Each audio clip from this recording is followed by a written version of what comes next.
시험에 들게 하지 마시옵고라는 제목으로 담임 목사님께서 말씀 전하시겠습니다. 우리 믿음의 고백을 하나님께 함께 고백함으로 말씀으로 나아가겠습니다. 하나님 나를 사랑하신다. 하나님 내 인생의 크고 비밀한 계획 가지고 계신다. 하나님 오늘도 나와 동행하셔서 그 계획 이루어 주신다. 네, 아멘. 그렇게 될 줄로 믿습니다. 아멘. 우리가 계속 살펴보고 있는 예수님께서 가르쳐 주신 주기도문은 하나님을 위한 세계의 간구와 우리 자신을 위한 세계의 간구를 큰 두 축으로 하고 구성되어 있는 기도입니다. 그리고 하나님을 향한 세계의 간구가 서로 밀접하게 관련되어 있는 것처럼 우리를 위해서 드리는 세계의 간구도 서로 매우 밀접한 관련을 가지고 있습니다. 지난주에 말씀드린 대로 우리를 위한 기도가 첫 번째가 일용할 양식을 위한 기도인 것은 하나님의 통치를 받고 있는 사람은 근본적으로 내 노력으로 사는 사람이 아니라 은혜로 사는 것임을 강조하기 위한 기도라고 말씀드렸습니다. 그리고 이 은혜로 사는 사람이 가장 두려워하는 상황은 그 은혜가 오는 통로를 가로막는 죄라고 말씀드렸습니다. 때문에 일용할 양식을 위한 기도를 드린 사람은 반드시 죄에 대한 사함의 기도를 드려야 합니다. 그러나 사람이 죄에 대해서 사함을 받았다고 하여서 그 사람이 죄에 대한 가능성에서 면제된 것은 아닙니다. 과거의 죄에 대해서는 용서받았지만 미래의 죄 지을 가능성은 여전히 남아있기 때문에 그렇습니다. 때문에 예수님께서 세 번째 간구를 우리 죄를 사하여 주옵시고 이 간구에 이어서 우리를 시험에 들게 하지 마시옵고 이렇게 하는 것이 그런 근본적인 이유가 있습니다. 지난 시간에도 말씀드렸지만 하나님께서 거듭난 성도 안에는 죄 지을 수 있는 가능성에 대해서 하나님께 철저히 봉쇄해 놓으셨음을 보게 됩니다. 거듭난 사람은 습관적으로 반복적으로 그리고 자의적으로 죄를 지을 수가 없습니다. 그것을 요한은 이렇게 고백했다고 말씀드렸습니다. 요한일서 3장 9절 하나님께로부터 난 자마다 죄를 짓지 아니하나니 이는 하나님의 씨가 그의 속에 거함이요 그도 범죄하지 못하는 것은 하나님께로부터 났음이라. 사도 요한은 거듭난 성도 안에 하나님께서 하나님의 씨를 두셨다 그렇게 말씀하셨고 그리고 이 하나님의 씨는 보편적으로 성령님으로 이해가 됩니다. 그러니까 하나님께서 성도 안에다가는 자의적으로 죄를 지을 수 없도록 그러니까 이 안에서 죄가 나오지 못하도록 성령 하나님을 두셨습니다.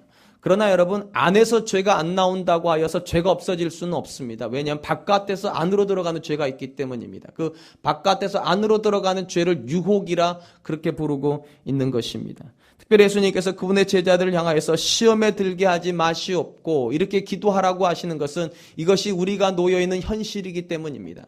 우리는 죄 짓고 싶지 않습니다. 그죠?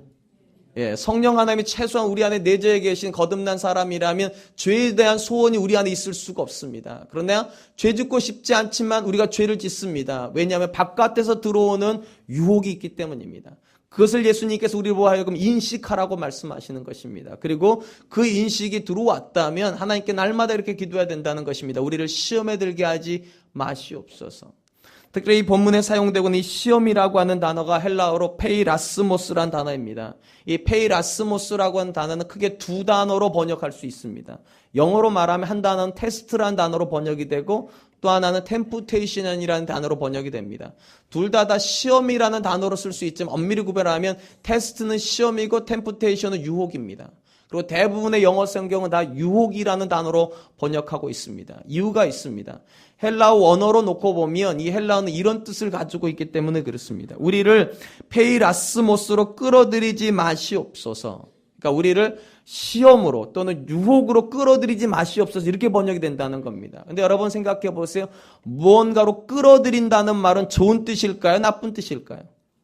당연히 나쁜 뜻입니다. 때문에 유혹이란 단어를 쓰는 겁니다. 우리를 유혹으로 끌어들이지 않도록 우리를 도와주십시오. 그런 의미라는 것입니다. 우리가 이미 알고 있는 대로 하나님은 우리를 시험하십니다. 그죠? 그러나 유혹하지는 않으십니다. 하나님께서 그분의 성도를 시험한다는 것을 가장 잘 보여주는 사건이 창세기 22장 사건입니다. 하나님께서 아브라함에게 100세에 낳은 아들 이삭을 바치라고 시험하셨습니다. 우리는 이것을 유혹했다고 부르지 않습니다. 시험했다고 부릅니다. 왜냐하면 이 시험은 하나님께서 그에게 주시고 싶어하는 축복으로 가는 과정이기 때문입니다. 그를 나락으로 떨어뜨리려고 하는 유혹이 아니라 축복으로 인도하시기 위한 하나님의 테스트이기 때문입니다. 하나님 이 테스트를 위해서 오랜 세월을 준비하셨습니다. 75세 그를 부르시면서부터 시작하여서 그리고 이걸 바칠 때까지 근 30년 가까운 세월을 가지고서 하나님께서 아브라함을 믿음으로 연단하셨습니다. 그리고 연단만 하셨을 뿐만 아니라 아브라함이 모리아산에서 그 아들을 드릴 때를 예비하셔서 미리 숫 양을 거기다 묶어 놓으셨어요. 어떻게 묶어 놓으셨습니까? 뿔이 풀에 걸렸어요. 여러분 아무리 양이 미련하다고요. 뿔이 풀에 걸리겠습니까? 뭔 말인지 못 알아들으시나 봐요. 하나님 묶어 놓으신 거죠. 뭐 하려고요? 테스트에 통과할 걸 아시고 묶어 놓으신 겁니다. 그리고 그것만 하셨나? 아니요. 그에게 주실 복까지 미리 예비해 놓으셨습니다. 성경에 보니까 이 테스트를 통과할 것을 아시고 하나님께서 예비해 놓으신 복을 이렇게 기록합니다. 창세기 22장 17절 내가 내게 큰 복을 주고 내 씨가 크게 번성하여 하늘의 별과 같이 바닷가의 모래와 같게 하리니 내 씨가 그 대적의 성문을 차지하리라. 그러니까 하나님께서 이 아브라함이 이 시험을 통과하고 나면 더 높은 곳으로 올라갈 걸 알고 계셨습니다. 그래서 더 높은 지경으로 올라갈 수 있는 복을 예비하시고 그를 테스트하셨습니다. 그러니까 시험하신 것이지 유혹하지 않으셨습니다. 이런 관점을 가지고서 F.B. 마이어라고 하는 사람이 이 시험과 그러니까 하나님이 하시는 시험과 마귀가 하는 시험을 이렇게 구별하여서 설명하였습니다. 하나님 우리를 시험하실 때 하늘로 끌어올리는 시험을 하시고 그러니까 높여주기 위해서 시험한다는 겁니다. 사탄은 우리를 시험하되 아래로 끌어내리기 위해서 시험한다. 그러니까 사단은 우리를 시험하는 목적이 떨어뜨리려고 하나님은 높여주시려고. 그러니까 오늘 그런 관점에서 보면 오늘 우리가 읽은 마태복음 6장 13절은 시험에 들게 한다고 했을 때 그것은 높여주는 시험은 아닐 겁니다. 그죠? 그런 시험 우리가 들어가야 되잖아요. 그죠? 싫으세요 그것도? 높여주시겠다는데. 높여주는 시험은 들어가야죠 사실은요. 근데 여기서는 들어가지 말게 해달라는 걸 보니까 절대적으로 하나님의 시험은 아닙니다. 들어가지 않기를 위한 시험 기도는 이겁니다. 떨어지지 않게 해달라고. 그 유혹으로 떨어지지 않게 해달라고 그런 의미일 것입니다.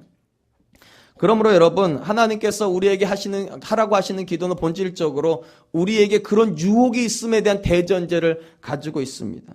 그렇다면 여러분 왜 이런 기도가 필요하겠습니까? 만약에 우리가 유혹에 약한 존재가 아니라면 이런 기도가 필요하지 않을 것입니다. 그런데 우리는 유혹에 치명적으로 약한 사람입니다. 그리고 근본적으로 관점에서 보면 모든 성도는 이 안에서부터 죄가 시작되는 것이 아니라 유혹으로부터 죄가 시작됩니다. 그러니까 만약에 우리 안에서 죄가 일어나가지고 죄를 짓는 사람이라면 여러분 심각하게 생각해 보아야 됩니다. 여러분이 죄를 그런 정도로 좋아하는 사람이라면 여러분은 거듭나지 않았을 가능성이 큽니다. 거듭난 사람은 죄를 주호할 수가 없어요. 본질적으로. 그러니까 거듭난 사람의 죄 지을 가능성은 이 안에서 나오는 것이 아니라 항상 바깥에서 안으로 들어가는 가능성입니다. 그리고 죄를 막으려면 이 안에서부터 출발하면 안 되는 것이고 엄밀히 말하면 하나님께서 바깥에서 들어오는 이 죄를 막아주셔야 됩니다. 그리고 그 죄는 필연적으로 유혹으로 시작이 된다는 것입니다. 이 부분을 알려면 여러분 다시 창세기 3장으로 좀 가볼 필요가 있습니다. 여러분 창세기 3장에서 사단이 하와를 대뜸 와가지고 선악과 따먹어 이렇게 했습니까? 그렇게 죄로 시험하지 않았어요. 먼저 어떻게 했는가? 유혹했어요. 유혹이요. 마치 자기가 아담과 하와를 가장 위하는 존재인 것처럼 그래서 정말로 그들을 하나님처럼 만들어주는 길을 가르쳐주고 싶은 사람인 것처럼 그런 존재인 것처럼 자기를 포장했습니다. 그리고 나서 이렇게 말합니다. 네가 저거 따먹으면 하나님처럼 된다고.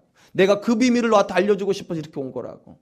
그리고 나서 하와가 선악과를 보자 보암직도 하고 먹음직도 하고 먹으면 하나님만큼 될 만큼 그렇게 탐스럽다고 기록이 되어 있습니다. 그래서 결국 그들은 죄를 지었습니다. 그러므로 여러분 바로 죄 지은 게 아닙니다. 뭐가 먼저 있었는가? 유혹이 먼저 있었습니다. 그러니까 유혹에 빠지지 않았다면 그들은 죄 안 지었을 거예요. 그런 전제를 가지고 있으면 지금 얘기하시는 겁니다. 성도는 절대로 바로 죄로 들어가지 않는다는 거예요. 성령 하나님이 계시기 때문에. 그런데 성령 하나님 계시다고 해서 죄 안 짓는 건 아니라는 거예요. 왜냐하면 유혹에 노출이 되면 대부분의 사람들은 그 유혹에 빠져서 시험에 들어간다는 것입니다. 그리고 죄를 짓는다는 것입니다.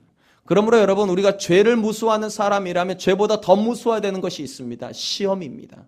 유혹입니다. 그 유혹 앞에 대부분의 사람은 견뎌내지 못합니다. 대부분의 사람들은 유혹으로 말미암아서 시험 빠지고 시험 빠지면 죄 짓게 됩니다. 제가 이렇게 말씀드리면 이 자리에 계신 분들 중에 이런 분들 계실 거예요. 나는 유혹받아도 괜찮던데. 난 유혹받아도 시험 안 빠지는데. 나는 죄 안 짓는데. 그런 분들이 간혹 계십니다. 성경에도 그런 분이 있어요. 여러분 요셉이 그런 케이스죠. 요셉이 27살 되었을 때 보디발의 아내가 유혹을 합니다. 여러분, 우리가 이 본문을 이해할 때 많은 분들이 이렇게 생각하시는 것 같아요. 그 보디발의 아내가 안 이뻐서 유혹이 안 됐은 게 아닐까. 여러분, 그럴 가능성이 없어요. 여러분 잘 생각해 보세요. 그 당시는 힘을 숭배하던 시절입니다. 그러니까 군인이 최고인 시절이에요. 근데 이 군인이 어떤 군인입니까? 시위대장이에요. 왕을 호위하는 그런 가장 높은 지위에 있는 사람이니까 아마도 애굽에서 서열이 5손가락 안에 들어가는 사람이었을 겁니다. 그럼 여러분 5손가락에 들어가는 아내가 미웠을까요? 뭐 미웠다면 할 말이 없어요. 아마 그러지 않았을 거예요. 분명히 유혹이 될 만큼 아름다운 여자였을 겁니다. 그런데 문제는 요셉이니까 안 넘어간 거예요. 저였으면 문제가 좀 달라져요. 여러분이었으면 또 문제가 좀 달라져요. 근데 요셉이니까 안 넘어간 거예요. 만약에 저와 여러분들이 요셉과 같은 사람이라는 대전제가 있었다 한 예수님께서 이렇게 기도하라고 말하지 않았을 거예요. 너희는 시험에 안 빠질 거라고 걱정하지 말고 이렇게 말씀하셨을 텐데 예수님께서 보시기에 저와 여러분들은 또 그분의 제자들은 요셉과 같은 사람 별로 없어요. 시험에 빠져드는 존재들이라는 거예요. 그래 여러분 명심하세요. 사단은요 시험이 안 될 걸 가지고 시험하지 않아요. 시험이 될 걸 가지고 시험해요. 그러니까 이성의 유혹을 안 받는 사람한테 이성을 갖다 대지 않는다고요. 전혀 시험이 안 될 거니까. 물질에 탐심이 없는 사람에게 물질 갖다 대지 않을 거예요. 권력이 욕심이 없는 사람에게 권력 갖다 대지 않아요. 어떤 식으로 갖다 댑니까? 권력 욕심 있는 사람에게 권력으로 시험합니다. 이성에 대한 욕심이 있는 사람에게 이성으로 시험합니다. 성공에 대한 욕심이 있는 사람에게 성공으로 시험합니다. 그래서 넘어지는 겁니다. 시험이 안 되는 걸로 공격할 거라면 이런 기도가 필요치 않아요. 사단은 우리보다 훨씬 지능적입니다. 그리고 우리가 뭐에 약한 것을 너무 잘 압니다. 그리고 그걸 가지고 시험합니다.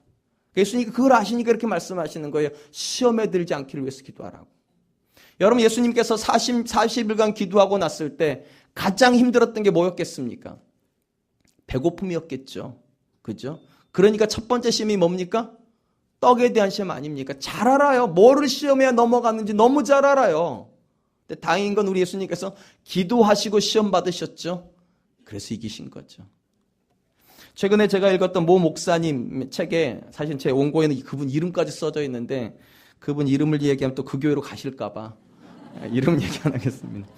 모 목사님 책에 이 유혹에 대한 글이 있더라고요. 특별히 목회자가 받는 유혹에 이분이 어떻게 대처하시는가에 대한 글이 나오는데 이런 내용입니다. 요즘은 우리가 매스컴이 많이 발달되어 있다 보니까 예전에는 숨겨졌을 수도 있었던 것들이 다 드러나죠. 그죠? 그러니까 특별히 목사님들이 하시는 치부라든지 성도님들이 하는 죄악들에 대해서 세상이 유난히 민감해요. 불교도나 스님들이 하는 거, 신부님들이 하는 것보다 목사님에 대해서 너무 많이 예민해요. 그리고 다른 성도란 말 좀 이상하지만 다른 거 믿는 분들이 하는 행동보다 교회 다니시는 사람들이 하는 행동이 유난히 민감해요. 그래서 매스컴에서 그걸 잘 까발려요. 그러니까 우리가 그걸 아침 저녁으로 듣는 시대가 되었습니다. 영화관 가서도 보면 크리스찬들이 하는 죄가 적나라하게 나오고 그래요. 그러니까 그런 걸 보면 너무 많이 괴롭죠, 우리가요. 그리고 대부분 사람은 어떻게 생각합니까? 이렇게 생각하죠. 왜 저런데? 나라면 저렇게 안 할 텐데. 대부분 그렇게 생각하죠. 근데 그 목사님 그 책에다 그렇게 적었어요. 자기는 그런 걸 볼 때마다 이런 생각이 든대요. 다음은 네 차례야. 다음은 너 차례야. 이게 정답이에요, 사실은요. 여러분이 볼 때 그분은 그런 죄를 지으니까 나는 안 지을 것 같죠. 그렇죠? 그 문제는 여러분 안 넘어가요. 맞아요. 왜냐하면 그런 자리 여러분 가지도 못하실 거니까. 그러니까 그런 걸로 시험 안 당한다니까. 그런데 전혀 다른 부분에서 여러분 시험 당해요. 전혀 다른 부분에서요. 그러니까 여러분 위치만 다를 뿐이고요. 문제만 다를 뿐이고 본질은 똑같아요. 우리는 다 시험에 빠지기 쉬운 존재들이에요. 그걸 인정해야 돼요. 다음은 내 차례라는 것을. 많은 사람들이 그렇게 하지 않죠. 나는 절대로 시험에 안 빠진다고. 난 절대로 안 넘어간다고. 여러분 절대로라는 말은 없어요. 절대로요. 절대로라는 말은 절대로 없는 거예요. 예수님께서 말씀하시잖아요. 오늘 우리를 시험에 들게 하지 말게 하옵시고. 왜냐하면 우리 대부분은 그런 기도가 필요한 존재라는 거예요. 요셉과 같이 그렇게 당당할 수 있는 존재가 아니에요. 여러분 성경에 보면 하나님께 우리 자신을 신뢰하라고 그렇게 가르치십니까? 아닙니다. 우리 자신을 부정하라고 가르치십니다. 여러분 자기 자신을 신뢰하는 사람은요 시험에 빠져듭니다. 자기가 이길 수 있다고 생각하기 때문에. 그러나 자기를 신뢰하지 않는 사람은 조심합니다. 왜냐하면 무서우니까. 시험에 드는 것을 두려워하니까. 저는 이 자리에 계신 분들이 자기를 신뢰하는 분들 되지 않았으면 좋겠습니다. 여러분, 이 기도는요, 자기를 신뢰하는 사람이 드리는 기도가 아니에요. 자기를 부정하는 사람이 드리는 기도예요. 하나님, 저는 시험에 치명적이만큼 약합니다. 그러니까 하나님, 저를 시험에 들게 하지 마십시오. 저는 물질에도 약하고 이성에도 약하고 성공에도 약하고 권력에도 약하니까 하나님, 그 근처에 가지도 않게 해주십시오. 그 근처에 가지 말게 하시고 오늘날 우리에게 주시는 일용할 양식으로 만족하며 살게 해주십시오. 그 이상은 하나님 원하지 않습니다. 그것이 저와 여러분의 기도가 되어야 될 줄로 믿습니다. 그렇다면 보다 원초적인 질문을 하죠. 그럼 왜 우리는 유혹을 받을까요? 우리 안에 그런 죄에 대한 욕구가 없다면서요. 그럼 왜 유혹을 받을까요? 바깥에서 아주 그럴싸하게 우리를 유혹하는 존재가 있기 때문입니다. 때문에 오늘 본 말씀 보시면 우리를 시험에 들게 하지 마시옵고 이렇게만 기도해야 되는데 그 다음에 이런 말이 들어가 있습니다. 다만 악에서 구하시옵소서. 여기 나오는 이 악이라고 하는 단어는요, 헬라어로는요, 두 가지 뜻으로 번역이 됩니다. 하나는 중성명사로 번역을 해서요, 그냥 악 그 자체로 번역할 수가 있고, 남성명사로 번역을 해서 악을 행하는 자 또는 악한 자 이렇게 번역할 수 있습니다. 그러니까 악한 자로 번역을 하면 요즘 단어로 말하면 사단, 마귀 이런 정도가 됩니다. 그럼 어떤 단어가 이 본문에 가장 적합할까? 여러분, 우리가 유혹을 받는다고 하는 말은 전제가 유혹하는 자가 있다는 뜻이죠. 죄 자체가 유혹하진 않지요. 음란이 여러분을 유혹합니까? 아니죠. 음란한 자가 유혹하지요. 돈이 유혹하진 않지요. 돈을 가진 사람들이 유혹을 하죠. 여기만 설교를 듣고 계시는 것 같아요. 나머지 분들은 이게 무슨 소린가 이러시는 것 같아요. 무슨 말인가 여러분? 시험에 빠져들지 않기를 위해서 하나님께 기도한다는 말은 누군가가 나를 시험으로 끄잡아 당기는 존재가 있다는 겁니다. 그러니까 이 본문은 사실은 중성명사, 우리 성경은 중성명사로 번역한 겁니다. 악이란 단어로. 근데 보다 정확한 번역으로 간다면 사실은 악한 자로부터입니다. 우리를 시험에 들게 하는 그 악한 존재로부터 우리를 구해 주십시오. 여러분, 우리가 지금 현대를 살고 있죠. 이 현대의 가장 중요한 게 뭡니까? 과학입니다. 여러분, 이 과학의 가장 또 근본이 뭡니까? 보여지는 것만 믿습니다. 실험 가능한 것만 믿습니다. 그러다 보니까 현대로 오면서 점점 사람들 내리 속에서 사라져가는 몇 단어가 있습니다. 그 중에 가장 중요한 단어 중 하나가 사단이라는 단어입니다. 이상하게 된 교회에서도 사람들이 이 단어를 쓰지 않습니다. 그 단어를 쓰면 막 근대적인 사람인 것처럼. 근데 여러분, 저 어릴 적만 해도 참 사단이라는 소리 많이 들었어요. 사탄은 물러갈지어다. 저희 어머니께서 제가 뭐 좀만 말만 잘못하면 사탄은 물러갈지어다. 여러분, 근데 사실은 이게 매우 성경적인 단어인 거 아십니까? 예수님께서 쓰신 단어예요. 베드로에게 사탄아 물러갈지어다. 그러니까 예수님께서는 이 사단이란 영적인 실제를요, 실체로 인식하고 계셨다는 것입니다. 그냥 피상적이고 정신세계에나 있을 법한 그런 존재가 아니라 실제적으로 이 땅에서 활동하고 있는 존재, 성도들을 시험하고 악으로 끄잡아 당기는 실제적인 존재, 그렇게 인식하고 계셨다는 거예요. 근데 어느 순간부터 우리는 그 영적인 실체에 대해서 이제 둔감해지기 시작합니다. 왜냐하면 실험할 수가 없으니까, 보이지 않으니까. 점점 교회에서도 이제 그 단어 쓰지 않아요. 교회에서는 누군가가 사탄아 물러갈지어다 하면 이상한 사람 취급해요. 21세기에 우리가 있는데. 근데 여러분, 명심하세요. 이 성경이 우리에게 주는 교훈은 이것입니다. 성령 하나님께서 우리 안에서 우리를 지키고 있는 것이 실제라면 우리 바깥에서 우리를 유혹하고 있는 사탄도 실제라는 거예요. 이 두 존재가 우리 안에서 영적인 싸움을 벌이고 있다는 거예요. 이게 인식이 안 되면 절대로 이 기도는 안 드려진다는 거예요. 여러분만 잘 살면 됩니까? 그냥? 나만 믿음 생활 잘하면 절대로 유혹 안 받는가? 절대 그렇지 않다는 거예요. 나는 가만히 있고자 하지만 바람이 흔들어요. 바람이요. 그 바람을 일으키는 존재가 여기에 악한 자라는 것입니다. 그러므로 여러분, 저와 여러분들이 21세기를 살더라도, 아니 22세기에 혹시 계실 분 안 계시지만 22세기가 오더라도 사단은 여전히 실존하는 존재입니다. 그리고 그거에 대한 인식이 없으면 우리는 치명적일 만큼 시험에 빠질 위험 앞에 놓일 수밖에 없습니다. 바로 이런 이유 때문에 사도 베드로가 그의 성도들에게 이렇게 권면을 합니다. 베드로전서 5장 8절, 근신하라, 깨어라, 너희 대적 마귀가 우는 사자같이 두루 다니며 삼킬 자를 찾나니. 여기서 베드로도 실질적인 단어를 씁니다. 마귀가 찾아다닌다고요. 누구를요? 삼킬 사람을 찾아다닌다고. 마치 누구처럼요? 우는 사자처럼. 여러분, 우는 사자라고 하는 것은 어떤 사자입니까? 지금 먹잇감을 찾고 있는 사자입니다. 하는 이유는 배고프기 때문이에요, 지금요. 그럼 여러분 한번 잘 생각해 보세요. 우는 사자는요, 배고픈 사자는 먹잇감을 가릴까요, 안 가릴까요? 안 가립니다. 힘센 놈이라고 안 공격할까요? 아니요, 배고픈 사자는 힘센 놈도 공격합니다. 왜냐면 배고프니까. 배부르면 안 건드려요, 배부르면요.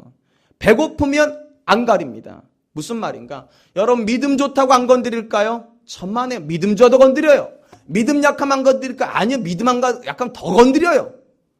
그러니까 성경적으로 말하면 사단이 공격하지 않는 대상은 하나도 없습니다. 믿음 좋은 사람도 공격해요. 대표적인 사람이 있죠, 다윗이요. 여러분, 다윗을 하나님께서 뭐라고 평가하셨습니까? 이렇게 평가했잖아요. 오늘날 이새의 아들 다윗을 만나 내 마음에 합한 자라. 저를 통하여 모든 뜻을 이루게 하리라. 하나님의 뜻을 이루게 할 만큼 하나님께서 기뻐했던 사람이 다윗입니다. 심지어 그는 시편 150편 중에 혼자서 77편을 기록한 사람이에요. 이쯤 되면 사단이 내버려둬야 되는 거 아니에요? 하나님이 기뻐하고 매일같이 하나님 앞에 와 있고 시편을 그냥 밤새도록 쓰는 사람이면 저 같으면 안 건드릴 것 같아요. 건드려봐야 안 넘어갈 거니까. 근데 사단은 우는 사자이기 때문에 배고파해요. 그러니까 건드려요. 그리고 사단이 건드렸는데 다윗이 어떻게 됩니까? 유혹에 넘어갑니다. 여러분, 사단이 다윗만 건드렸을까요? 아니, 이거 좀 이해가 안 되는 본문이 또 나와요, 성경에 보니까. 마태복음 4장에 보니까 하나님의 아들이신 예수님도 마귀가 시험해요. 여러분, 이게 될 법한 거예요? 어떻게 예수님을 시험해요? 안 넘어갈 게 뻔한데, 넘어갈 것 같으세요? 안 넘어갈 게 뻔한 거 아니에요, 우리 상식적으로. 하나님의 아들인데, 사단도 알거든요, 하나님의 아들이라는 걸. 그런데도 건드려요. 왜요? 우는 사자니까. 여러분, 그러므로 여러분, 사단이 우리는 가만 놔둘 것이라 생각하는 건 망상입니다. 예수님도 건드렸고 요셉도 건드렸고 그리고 욥도 건드렸고 성경의 모든 사람들을 다 건드리는 존재라면 저와 여러분도 예외는 아니에요.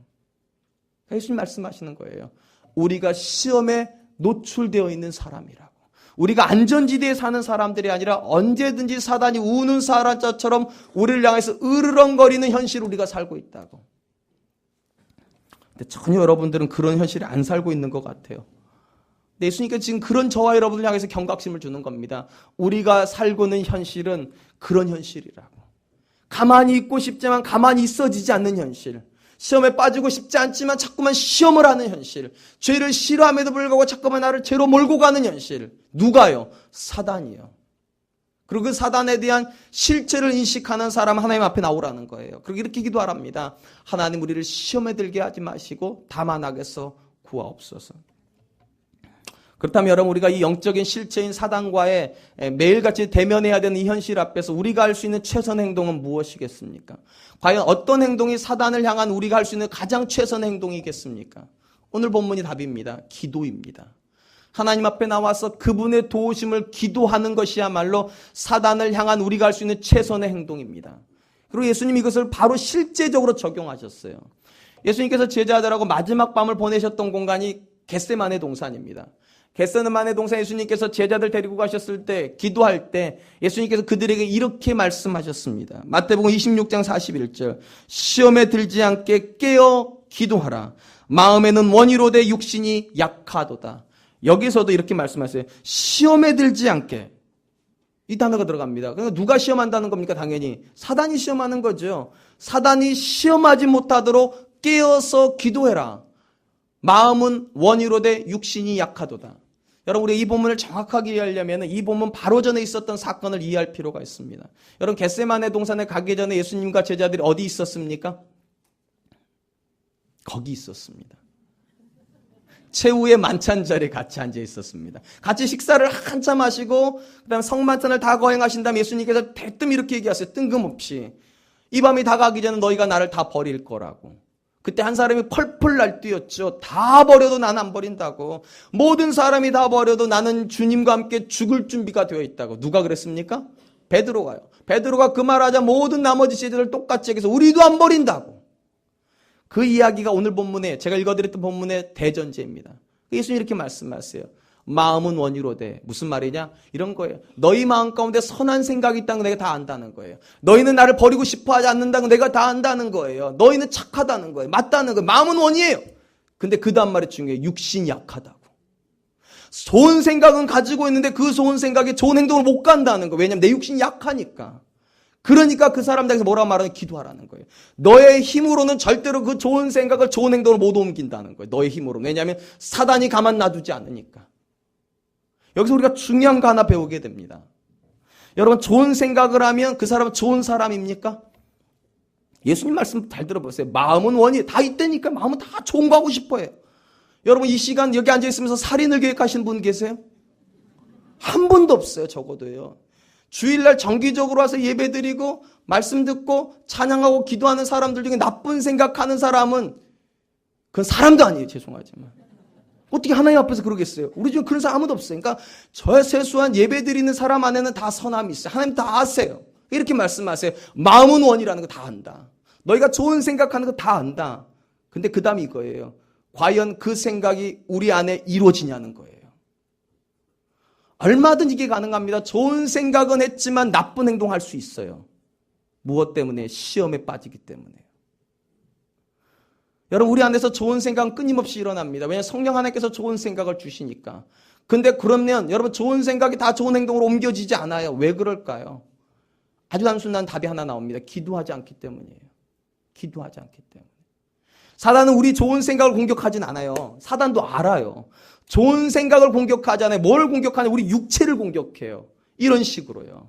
야, 좋은 생각 그거 좋은 거지. 맞아. 그거 좋은 거야. 근데 너 그거 하면 손해나. 그러니까 지금은 하지 마. 지금 하면 손해나니까 다음에 해. 그럼 마음이 이래. 마음이 움직여. 그렇지. 이렇게 하다 손해날 것 같은데. 막 설교 듣다가 헌금 작정해야지 하다가 지금은 우리 월급이 조금 그러네. 다음에 하지 뭐. 좋은 생각까지 왔다가 멈춰버려요. 왜냐하면 육신이 약하니까. 그러니까 여러분, 좋은 생각이 여러분 안에 떠오르십니까? 그 좋은 생각을 붙잡고 기도하세요. 빼앗기지 않기 위해서. 빼앗기지 않기 위해서.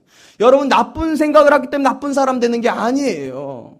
적어도 교회 다니는 사람들은 다 좋은 생각해요. 이 중에 나쁜 생각하는 사람 아무도 없어요. 그런데 이 중에 나쁜 사람이 나와요.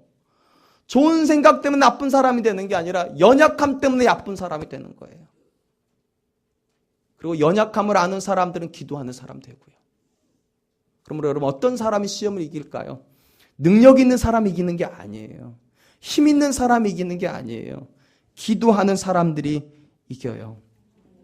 그러므로 저와 여러분들이 정말로 기도하는 사람 되었으면 좋겠습니다. 여러분, 사실 겟세마네에 들어갈 때만 해도, 겟세마네 동산에 들어갈 때만 해도요, 제자들도 좋은 생각 가지고 있었고 예수님도 좋은 생각 가지고 있었어요. 그러니까 좋은 분들이 거기 모여가지고 기도를 한 거예요. 근데 문제는 이 좋은 생각을 붙잡고 있으면 끝까지 기도하십니다. 땀방울이 핏방울이 될 때까지 3번 연속으로 기도하세요. 끝까지 기도하세요. 근데 제자들은 좋은 생각을 가지고 잡니다. 그리고 나서 전혀 다른 결론이 와요. 똑같은 좋은 생각으로 출발했는데 예수님은 좋은 생각을 실천 옮기십니다. 십자가 지세요. 그런데 제자들은 좋은 생각을 가지고 시작을 했는데 다 도망가 버립니다.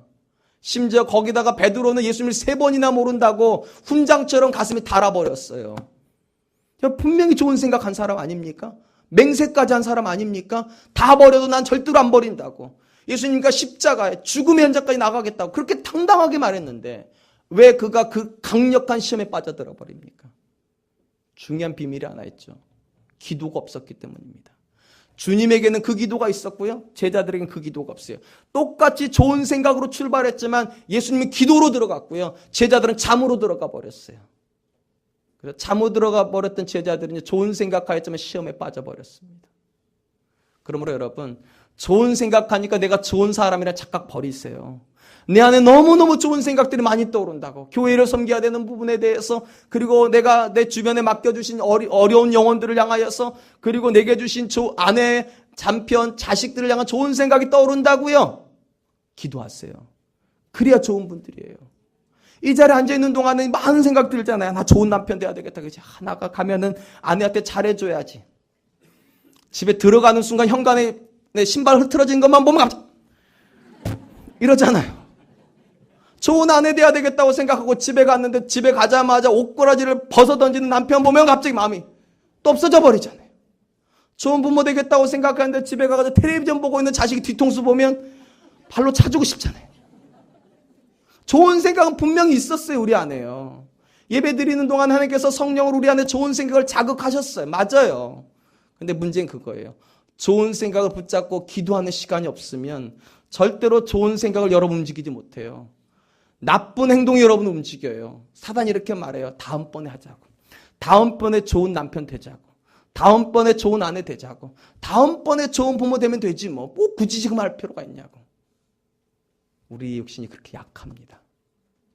그러므로 여러분, 강한 육신을 가지고 있어야지만 시험을 이기는 게 아니에요. 내 약함을 알고 하나님 앞에 나와서 눈물로 기도하는 그 사람이 시험을 이기는 사람이 됩니다. 저는 우리 사랑과 은혜 교회가 좋은 생각 플러스 기도까지 할 수 있는 사람들 되셨으면 좋겠어요. 좋은 생각하는 크리스찬들이 이 땅에 너무 많다니까요. 우리는 또 하나의 교회가 아니라며요. 또 하나의 교회가 아니라 정말로 하나님 찾으신 그 교회 되고 싶으시다면 여러분 좋은 생각을 붙잡고 나가시기 전에 꼭 기도하고 가세요. 하나님 이 생각을 제 삶에 옮길 수 있도록 사단에 시험 들지 않도록 이 생각 끝까지 붙잡을 수 있도록 지금 도와주시옵소서. 하나님께서 우리에게 힘 주실 줄로 믿습니다. 성경이 이렇게 우리가 하나님 앞에서 좋은 생각을 갖지만 유혹하는 존재가 있다는 걸 인식하고 그리고 기도하라고 말씀하셨어요. 그러면 기도하는 것으로 끝내야 될까요? 아니요. 성경 그 다음 이야기를 합니다. 그 다음 이야기가 더 중요합니다. 그 다음 이야기는 이런 이야기입니다. 여러분 베드로전서 5장 7절에서 베드로가 이렇게 얘기했죠. 근신하고 깨어있으라고. 우는 사자와 같이 사자는 삼킬 자를 찾는다고. 5장 7절에 이렇게 얘기했어요. 그리고 5장 8절에 바로 이어져서 이렇게 얘기를 합니다. 너희는 믿음을 굳건하게 하여 그를 대적하라. 이 그는 사단입니다. 사단을 대적하라. 이는 세상에 있는 너희 형제들도 동일한 고난을 당하는 줄을 알매니라. 베드로는 그의 편지를 받고 있는 성도들한테 예수님이 하신 교훈처럼 똑같이 깨어서 기도하라고 얘기했습니다. 그리고 기도만 하는 것을 멈추지 말고 그 다음 어깨를 펴고 이제 대적을 하랍니다. 사단을 향해서 대적하랍니다. 그럼 어떻게 대적하는 게 대적하는 걸까요? 가가지고 사단이랑 막 싸울까요? 사탄아 물러갈 줄 알아 막 사람들마다 지나가는 사람마다 예수 천당 불신지요 막 이럴까요? 그게 대적하는 걸까요? 아니에요. 여기 보니까 중요한 비밀이 하나 나와. 이렇게 돼 있어요. 믿음을 굳건하게 하고 믿음을 굳건하게 하고. 그 무슨 말인가? 믿음 안에 우리가 온전히 서 있는 것만으로도 사단을 향한 최선의 공격이 된다는 겁니다. 우리가 그런 얘기 하잖아요. 뭐 최선의 공격이 최선의 방어고 뭐 이런 얘기하는 것처럼 여기는 거꾸로예요. 우리가 믿음 안에 견고하게 서 있는 것만으로도 사단에게는 큰 위협이 될 거라는 거. 큰 위협이. 왜냐하면 잘 생각해 보세요. 내가 믿음 안에 서 있으면 나 혼자 믿음 안에 서는 게 아니야. 내 옆에 있는 사람들 그걸 보고 도전을 받아요. 진이 견고해져요. 그럼 사단이 위협을 못해요.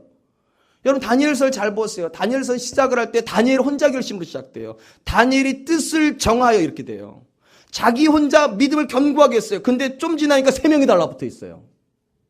그러니까 여러분 나 한 사람이 믿음 안에 견고하게 서는 것만으로도요 사단에겐 대단한 위협이 됩니다. 대단한 위협이 돼요. 그러므로 여러분 기도하셨습니까? 선한 생각을 붙잡고 기도하셨습니까? 믿음 안에 들어갔어요. 여러분이 믿음 안에 들어가서 견고하게 세워지면 여러분 자녀가 여러분을 보면서 도전받아요. 아 그렇구나 저렇게 해야 되겠구나. 여러분 배우자가 도전받아요. 그렇구나 내 아내처럼 내 남편처럼 해야 되겠구나. 여러분 주변에 있는 성도들이 도전받아요. 그렇구나 저렇게 해야 되겠구나. 나도 저런 사람처럼 기도해야 되겠고 나도 저 사람처럼 믿어야 되겠고 나도 저 사람처럼 전도해야 되겠구나. 그럼 여러분 사단을 향해서 우리가 칼을 안 뽑아도요 사단이 주랭랑칩니다. 왜냐하면 믿음의 진이 견고해졌으니까. 그렇다면 여러분 우리가 믿음 안에 굳게 선다는 것은 어떻게 하는 것일까요? 이 부분에 대해서는요 사도 바울이 매우 우리에게 실질적인 교훈을 줍니다. 에베소서 6장 14절 17절입니다. 그런즉 서서 진리로 너희 허리띠를 띠고 의의 호심경을 붙이고 평안의 복음에 준비한 것으로 신을 신고 모든 것 위에 믿음의 방패를 가지고 이로써 능히 악한 자의 모든 불화살을 소멸하고 구원의 투구와 성령의 곰 하나님의 말씀을 가지라. 이게 지금 영적 전투를 행해야 될 성도에게 바울이 주는 교훈이에요. 근데 여러분 잘 들어보세요. 이거 중에 여러분 이해 못하는 말이 있습니까? 다 우리가 아는 이야기들이에요. 무슨 말이냐? 우리가 사단하고 영적 전투를 하려고 생각하면 우리는 이렇게 생각하고 우리가 신령해져야 될 것 같아요. 방언쯤은 해야 되고, 그죠? 맨말로 하면 안 도망가니까 방언으로 막 쏘아 붙여줘야 되고. 우린 좀 그런 생각이 들잖아요. 사단을 물리치려면 방언으로 물리쳐야 되고, 그리고 그냥은 좀 다 안 되니까 우리 안에서 방언뿐만 아니라 예언도 좀 해야 되고, 미래를 보면서 예언 정도는 해야지 사단이 물러가고, 그 정도도 안 되면 손으로 얹은 즉 낫더라. 막 병도 낫고 막 귀신도 나가고 이 정도 돼야지 뭐 영적인 전투를 할 거라 생각하지만 사도 바울은 전혀 반대 이야기를 합니다. 우리가 다 아는 그 일을 하랍니다. 우리가 다 아는 그 일.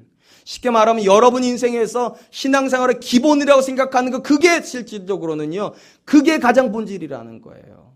믿음 안에 견고하게 산다는 건 다른 거 의미하잖아요. 방언을 한다는 게 아니에요. 진리 안에 견고하게 사는 거예요. 진리 안에. 그리고 우리가 뭐 신령한 은사를 사모하라는 그런 말이 아니에요. 구원의 확신을 끝까지 붙잡으라는 거예요. 구원의 감격 안에 있으라는 거예요.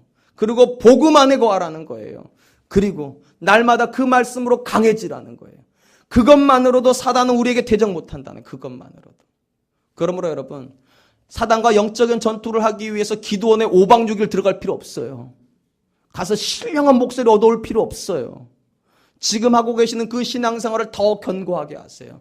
지금보다 더 강력하게 기도하세요. 지금보다 더 열심히 성경 읽으세요. 지금보다 더 뜨겁게 예배드리세요. 이것만으로도 사단은 우리를 공격 못한다는 거예요. 그러므로 여러분, 나태해지려고 하지 마세요. 이제 교회가 조금 안정되니까 이제는 내가 조금 덜 해도 되겠구나. 그 나태해지는 순간 사단은 공격해 들어옵니다. 예수님이 말씀하시는 그거예요. 여러분, 이 마태복음 6장에 있는 이 기도는요, 매일 드리는 기도인 거 아시죠? 일용할 양식은 매일 기도하는 거라면 그 다음 나오는 것도 매일 하는 거예요. 매일같이 하나님 앞에 수시로 나아가서 하나님 저를 붙잡아 주시고, 저로 강하게 해주시고, 저로 견고한 성이 되게 해주십시오. 그렇게 기도하시는 저와 여러분 되시기를 주님의 이름으로 축원드립니다. 지금 제가 두 가지 얘기 드렸습니다. 하나는 뭐라고 그랬습니까? 시험에 들지 않기 위해서 기도해야 된다. 두 번째, 믿음 안에 견고하게 써야 된다. 세 번째 하나만 더 말씀드리겠습니다. 여러분이 이렇게 믿음 안에 견고하게 서 있으면 사단이 정말 가만 놔둘까요? 공격 안 할까요? 예, 실질적으로 강력한 공격은 안 할 거예요. 근데 여러분들에게 매일같이 사단이 생각을 뿌리려고 할 거예요. 생각을요. 그의 생각을 심으려고 할 거예요. 여러분들한테요. 제가 괜히 말씀드리는 게 아닙니다. 여러분, 가룟 유다가 예수님을 어느 날 갑자기 버린 게 아니에요. 충동적으로 버린 게 아니에요. 요한복음에 보면 이 가룟 유다의 행동에 뿌리가 있다고 얘기합니다. 그 뿌리를 성경이 이렇게 얘기합니다. 요한복음 13장 2절. 마귀가 벌써 시몬의 아들 가룟 유다의 마음에 예수를 팔려는 생각을 넣었더라. 마귀가 가룟 유다에게 마음속에다가 예수를 파는 생각을 넣었더라. 생각이 들어가서 그 안에서 싹이 나고 자라더니 결국 어떤 결론을 맺습니까? 예수를 팔아버리는 결론이 나와버렸다는 거예요. 그러니까 여러분, 우리가 아무리 믿음 생활을 잘하고요, 아무리 기도 생활을 잘해도요, 생각을 제어하지 못하면 이 생각이 우리 안에서 우리가 원하지 않는 결론으로 갑니다. 원하지 못하는 결론으로. 우리는 사실은 예측 가능한 현실을 살지 못해요. 순간순간 어떤 일이 일어날지 몰라요. 그러니까 어떤 순간에 딱 부딪히면 어떻게 판단할지 잘 몰라요. 그것이 하나님 뜻인지, 이렇게 하는 게 하나님 뜻인지 저렇게 하는 게 하나님 뜻인지 잘 몰라요. 왜냐하면 어떨 때는 사단의 생각을 하나님 생각인 줄 알고 착각하는 사람도 있으니까. 그러므로 여러분, 정말로 여러분이 사단에게 시험에 들지 않기를 위해서 기도하신다고 그러면 여러분, 영적 분별을 위해서 기도하셔야 돼요. 하나님, 무엇이 하나님의 생각이고 무엇이 하나님의 생각이 아닌지 잘 분별하게 해주십시오. 종교개혁자 마틴 루터가 이 부분에 대해서 우리에게 이렇게 교훈을 합니다. 새들이 우리 머리 위로 지나가는 것은 막을 수 없다. 무슨 말이냐면 사단이 우리에게 끊임없이 생각을 뿌리는 건 어쩔 수 없다는 거예요. 그러나 새들이 우리 머리 위에 둥지를 트는 것은 막을 수 있다. 그러니까 나쁜 생각이 내 안에서 스쳐 지나가는 건 어쩔 수 없다는 거예요. 여러분 나쁜 생각 안 하세요? 안 하시네요. 아니 저는 나쁜 생각이 들어요. 차를 끌고 가는데 갑자기 앞에서 휑 들어. 왜 안 그러세요? 팡 들어. 저걸 한번 해?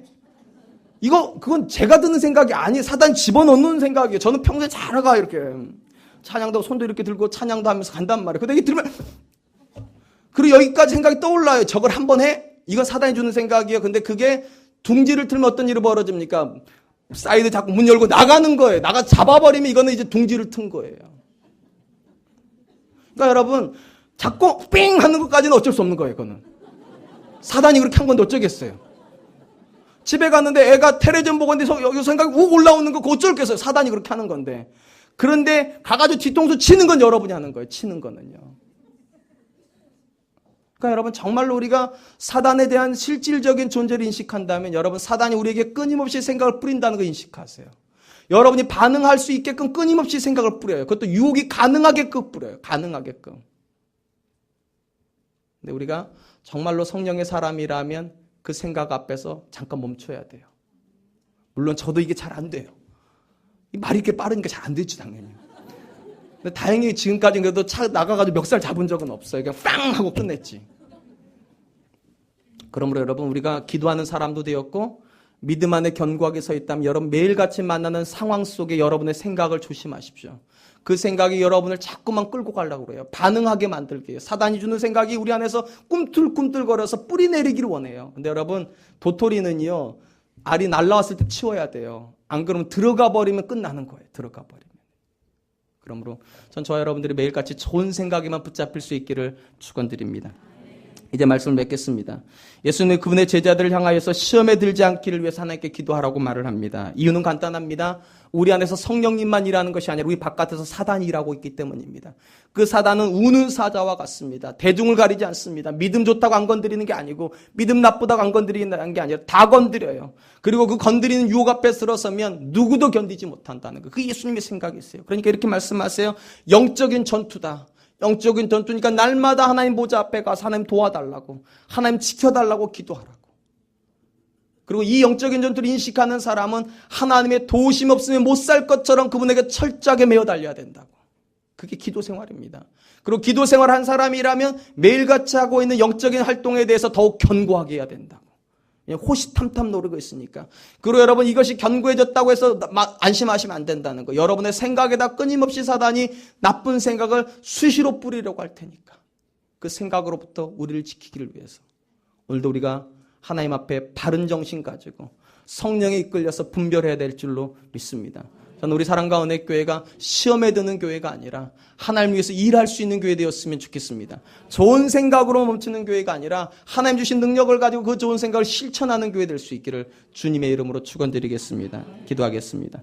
사랑의 아버지 하나님, 감사합니다. 약하고 무익한 우리들을 하나님께서 구원하여 주시고 순간순간 드는 시험 앞에서도 우리를 지켜주셔서 여기까지 올 수 있도록 은혜 주시니 감사합니다. 하나님, 우는 사자와 같이 우리를 삼키려고 하나님이여 돌아다니고 있는 사단에 대해서 하나님 우리가 인식하게 하여 주시고 하나님 보좌 앞에 나와 그 사단으로부터 우리를 지키시기를 위하여 기도하는 사람들 될 수 있도록 도와주시고, 기도할 뿐만 아니라 견고한 믿음의 진을 구축하는 사람들 될 수 있도록 도와주시옵소서. 그리고 순간순간 우리가 만나는 환경과 상황 속에서 내 생각을 지킬 수 있도록 주님 도와주시고 선한 생각으로만 이끌림 받을 수 있도록 주님 복의 복을 도와하여 주시옵소서. 감사드리며 예수님의 이름으로 기도하였습니다. 아멘.